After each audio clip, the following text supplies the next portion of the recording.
Power outages can make for dangerous situations in this extreme heat, and National Grid is reporting more than 100 between Herkimer, Madison, and Oneida counties this morning. New this morning, votes are now in for several village elections in Herkimer County.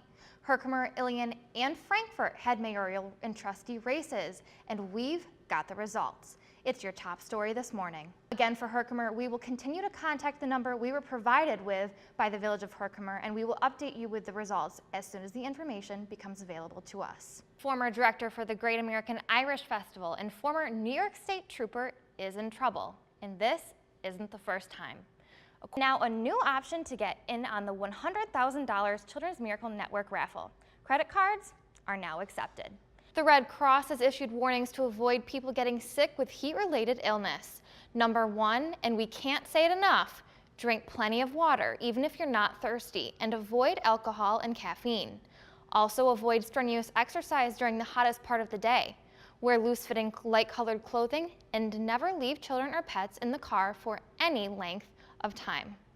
And also check on the elderly. If you have a loved one or a neighbor who is elderly, don't just call them. Stop over and see them to make sure that they are okay, as there are many out there who don't either have an air conditioner or they are worried about the cost of using it. Also remember that sunscreen is important if you're at the pool or lake. Apply and reapply as necessary. A local couple is embarking on a 7-week tour. We'll tell you what it's for and how you can join them. A tiny community in the southern tier is slowly coming to grips with the loss of a state trooper. The officer was killed in the line of duty Monday, and now we're learning more about the community coping and the man police say is responsible. Here's reporter Tommy Sladek. To do that yourself, we wanted to test our skills this morning, so our producer Chelsea Moore put together a challenge for a spelling bee in studio. So Chelsea, what do you got for us? All right, so first off, Jason and Katrina, as your producer, I have to say there's to be no cheating or you'll be disqualified from this little segment. I understand. Put the phone away. That's right, put the phones away. All right, so why don't we move on to the first word and jump. Because of the heat, Levitt Amp Utica will be moving indoors tonight. It'll be inside the Munson Williams Proctor Arts Institute. Coordinators for the Levitt Amp Utica Music Series tell us safety is their main priority. Changes are coming to the route of the Erie Canalway Trail. In 2 years, the project should be complete and a portion of it will flow along the road. All right, well, hello everyone, good morning. And today we've got with us Executive Director of the Utica Rescue Mission, Mr. Jim Haid. How are you, Jim? Good morning, thank you. Good, thank you so much for coming on. Absolutely. All right, so Jim, Friday was National Flip-Flop Day.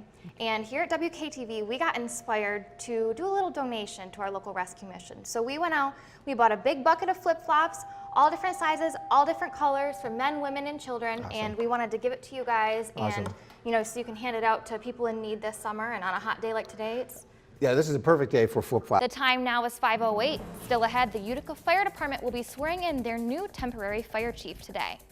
Also, the city of Rome prepares for a visit from the top. What's on the governor's agenda while in the Copper City? Plus, let's get a morning commute check with meteorologist Jill Reel. You're watching News Channel 2 at... A Rome woman got a special visit from a local politician with a birthday present that would make her 105th birthday complete. Mary Melanowski turned 105 on June 30th and is a lifelong resident of Rome who worked in many of the downtown stores. She is also a big fan of President Donald Trump. Congresswoman Claudia Tenney brought her a special gift. She presented her with a birthday card signed by President Trump and First Lady Melania Trump. And the man set to replace Utica's interim fire chief, John Kelly. City Hall revealed that James Barefoot will be named temporary fire chief effective July 2nd. Continue to cover the National Spelling Bee, a couple of local folks in that. You can test your spelling skills by taking a test online. We have the link online for you to do that yourself. We wanted to test our skills this morning, so our producer Chelsea Moore put together a challenge for a spelling bee in studio. So Chelsea, what do you got for us? All right, so first off, Jason and Katrina, as your producer, I have to say there's to be no cheating or you'll be disqualified from this little segment. I understand. Put the phone away. That's right, put the phones away. All right, so why don't we move on to the first word and jump right in, okay? Okay. All right, Who goes first? She goes first, right? She'll go first, yes. Okay. Ladies first, always. All right, first word, culinary. San Diego County Sheriff's Office is investigating a crash that killed a man in the town of McDonough late Saturday night. 35-year-old Craig Gray was driving an ATV, entered a roadway, and was hit by 24-year-old Philip Jackson, who was driving a truck down that road. Gray was taken to the hospital where he died. The sheriff says he wasn't wearing a helmet at the time of the accident, and the investigation is ongoing. Shooting victims are in stable condition. First, let's tell you what we know and when it all took place. What a difference a year makes. Would you believe what the weather looked like last year on these days? The big flood of 2017 that flooded the whole arterial. Local music community is mourning a great loss, but his music lives on every day in special ways. The Utica Common Council is discussing a new employment contract between the city of Utica and its police union.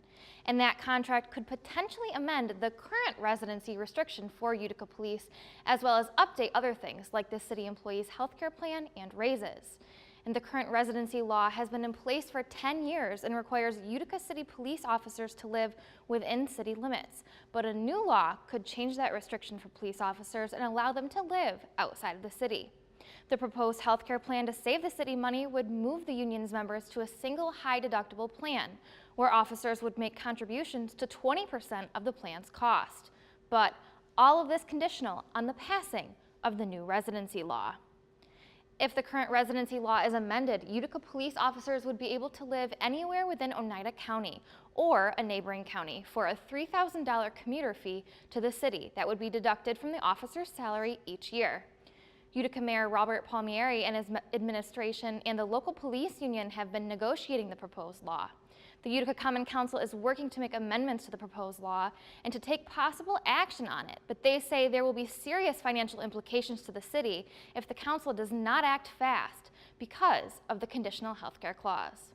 The voters voted on it many years back, put it in the city charter, but this issue, for me, is a problem of separation of powers. We've got the administration negotiating with the PBA, a contract that has financial implications if the Common Council does not act. If the law passes, officers would only be able to move outside of the city after a 5-year residency within the city, and they would then have to pay the city $3,000 each year. But if the new law doesn't pass, then the police union has the option to take the last 2 years of the new 5-year contract off the table, including the new healthcare plan and its savings to the city. The proposed law could be voted on at the next Common Council meeting on August 8th.